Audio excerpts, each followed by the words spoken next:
Գյուրջան Գուրգենը Լճաշենում ամենատարեցն է ու ամենաիմաստունը։ Վայ, 45 հատ թոր ունեմ, 3 հատ ծոր ունեմ։ Հենց այդպես էլ չափում է հարստությունը։ Ապուպապերը գաղթել են Մակուից, հայրենական պատերազմում կորցրել է հորը։ Ասում է դեռ պատանի էր, երբ ռազմաճակատից սև թուղթ է ստացել, մորից թաքցրել է։ Մայրն ապրել է 100 տարի, բայց ինքը հոր մահվան լուրը հայտնելու համարձակություն չի գտել։ 88 տարեկան է, ասում է կյանքի 70 տարին աշխատել է գյուղի համար, մասնագիտությամբ տրակտորիստ է։ Ոչ մի բան չկար, ինչ կար։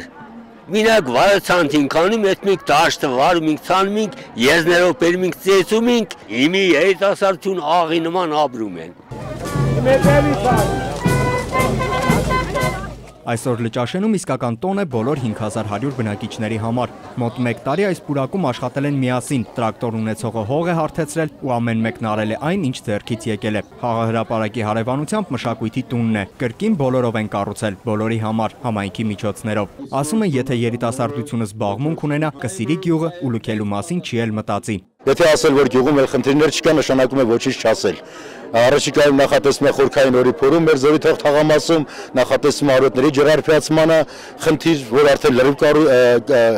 հաստատվել է այդ ծրագրերը, առաջիկայում ունենք սպորտ դպրոցի վերանորոգում, այս մոտակարգում լինելու է սպորտ հրապարակ եւ մանկապարտեզի վերանորոգում։ Մի քանի մետր այն կողմ էլ եկեղեցու հիմնարկեկն է։ Լճաշենի վերահիմնադրման 185-ամյակին նոր ծրագիր է մեկնարկում։ Հազարամյակների պատմություն ունեցող գյուղում մի քանի տարի անց նոր եկեղեցի կբացվի։ Սպարտակ Գրիշյան, Նորայր Շարբաթյան, ժամը լրատվական։